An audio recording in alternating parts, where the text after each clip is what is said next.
Hello అండి అందరికీ. Welcome to Sam vlogs and cooking. Weight loss కోసం చాలామంది చాలా తిప్పలు పడుతుంటారు. ఈ మధ్యకాలంలో వెయిట్ లాస్ అనేది అందరికీ ఒక పెద్ద టాస్క్గా మారింది, ముఖ్యంగా మన హౌస్ వైఫ్స్కి. వెయిట్ లాస్ కోసం ముఖ్యంగా మన హౌస్ వైఫ్స్కి సింపుల్ బ్రేక్ఫాస్ట్గా ఒక స్మూతీని చెప్దాం అనుకుంటున్నాను. ఇది నేను వెయిట్ లాస్ అవ్వడానికి నాకు చాలా హెల్ప్ అయింది అండ్ నాకు డాక్టర్ సజెస్ట్ చేసిన రెసిపీ అండి ఇది. మరి ఇంకెందుకు ఆలస్యం, పదండి ఆ స్మూతీని ఎలా చేసుకోవాలో తెలుసుకుందాం.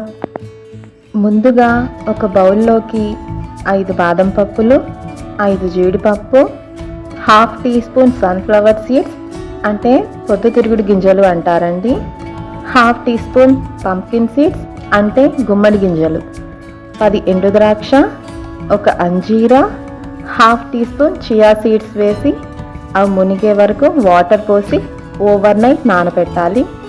ఇవన్నీ ఓవర్ నైట్ నానితేనే స్మూతీ అనేది మనకి పర్ఫెక్ట్గా వస్తుందండి. అండ్ ఇంకొకటి, చియా సీడ్స్, సబ్జా సీడ్స్ చూడడానికి ఒకేలా ఉంటాయి కానీ అవి సేమ్ కాదండి, వేరు.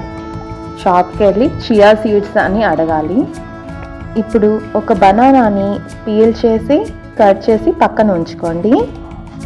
ఇప్పుడు ఓవర్ నైట్ నానబెట్టిన డ్రై ఫ్రూట్స్ని ఒక మిక్సీ జార్లోకి తీసుకోండి.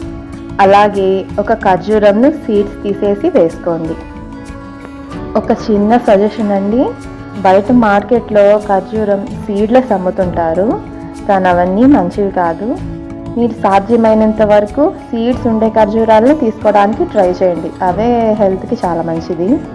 ఇప్పుడు కట్ చేసుకున్న బనానా కూడా వేసుకొని మెత్తని స్మూతీలా వచ్చే వరకు గ్రైండ్ చేయండి. ఏంటి, ఈ ఒక్కటి తాగితే కడుపు నిండిపోతుందా, ఇంకా బ్రేక్ఫాస్ట్ చేయకూడదా అనే డౌట్ అందరికీ వస్తుంది, అవును కదా? ఈ స్మూతీలో మనం వేసినవి హై క్యాలరీ అండ్ ప్రోటీన్ అండి. ఇందులో మనం వేసిన 5 బాదంలో 35 క్యాలరీస్ అండ్ 14% ప్రోటీన్ ఉంటుంది. అలాగే జీడిపప్పులో 30 క్యాలరీస్ అండ్ 12% ప్రోటీన్ ఉంటుంది. ఇంకా పంప్కిన్ సీడ్స్లో 2 గ్రామ్స్ ప్రోటీన్, సన్ఫ్లవర్ సీడ్స్లో 1 గ్రామ్ ప్రోటీన్ అండ్ చియా సీడ్స్లో అయితే 1.5 గ్రామ్ ప్రోటీన్ ఉంటుంది. అంజీరాలో 0.5 గ్రామ్ ప్రోటీన్ ఉంటుంది. అలాగే బనానాలో 100 క్యాలరీస్ అండ్ 1.3 గ్రామ్ ప్రోటీన్ ఉంటుంది. ఇవన్నీ మన బ్రేక్ఫాస్ట్లో ఉండవలసిన అన్ని న్యూట్రియంట్స్ని ఫుల్ఫిల్ చేస్తాయి. సో మనకు ఇది తాగిన తర్వాత ఆకలి అనేది అనిపించదు. ఒకవేళ ఇది మాకు సరిపోదండి అని మీరు అనుకుంటే దీనిలో 2 టేబుల్ స్పూన్ ఓట్స్ని కూడా యాడ్ చేసుకొని గ్రైండ్ చేసుకోవచ్చు ఈ స్మూతీలో. అంతేకాదండి, ఇది వెయిట్ లాస్తో పాటు హెయిర్ ఫాల్ని కూడా తగ్గిస్తుంది. మీలో ఎవరైనా హెయిర్ ఫాల్తో బాధపడుతుంటే ఈ డ్రింక్ని డైలీ 1 గ్లాస్ ఒక 2 మంత్స్ తాగి చూడండి, డిఫరెన్స్ అనేది మీకే తెలుస్తుంది. ఇంకేంటి ఆలస్యం, మరి మీరు కూడా ఈ స్మూతీ రెసిపీని ట్రై చేసి ఎలా ఉందో కామెంట్ చేయండి.